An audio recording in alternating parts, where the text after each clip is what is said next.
২ বছর পর আজ আবারও সেই মেহেন্দির দিনটা যেন আমার লাইফে ফিরে আসলো। আর আমাদের অ্যানিভার্সারির আগে আজকে আমি পরবো মেহেন্দি, তাও আবার তামান্নার কাছে। সেই বনগাঁ থেকে মেয়েটা সকাল ৭টার সময় এসছে। শুধু জাস্ট ভাবো যে ও কাজ করার জন্য কতটা প্যাশনেট। আমি না ওর থেকে কিছুটা ইন্সপায়ার হয়েছি বলতে পারো। এইটুকু একটা বাচ্চা মেয়ে এতটা দূর থেকে সকালবেলা শুধুমাত্র আমার জন্য এসছে আমাকে মেহেন্দি পরাতে।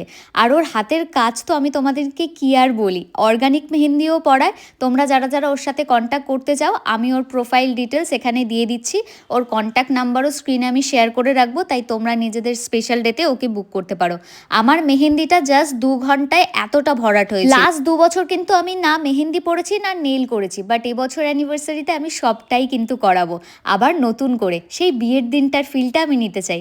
যাই হোক, ওর সাথে যারা যারা কন্ট্যাক্ট করতে চাও কন্ট্যাক্ট করে নিও, খুব ভালো কাজ করে। না না, এখানেই ভিডিওটা শেষ নয়, তোমরা আমাকে কমেন্টস করে জানাবে কিন্তু যে আমার মেহেন্দিটা কেমন হয়েছে। এই যে আমার মেহেন্দির ফুল লুকটা ভাবলাম তোমাদের সাথে একবার শেয়ার করে দিই।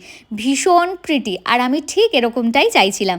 একটু লবঙ্গ তাওয়াতে গরম করে সেটার একটু শেক দিচ্ছিলাম, কারণ আমার বর তো অতটা ভালোবাসে না, তাই অ্যাজ ইউজুয়াল আমার কালারটা খুব একটা ভালো আসবে না আমি জানি, তাই একটু শেষ চেষ্টা করছিলাম। আর দেখো মেহেন্দি পরার পর আমার কাণ্ড কারখানা। বাঙালি রুটি খাচ্ছে তাও নাকি আবার কাঁটা চামচ দিয়ে, এটাও হতে পারে। কি করব বলো, হাতে তো মেহেন্দি আছে আর শুভও অফিস বেরিয়ে গেছে, তাই নিজেই বুদ্ধি খাটিয়ে একটা রাস্তা বের করে নিলাম। তোমাদের ভিডিওটা কেমন লাগলো, মেহেন্দিটা কেমন লাগলো জানিও।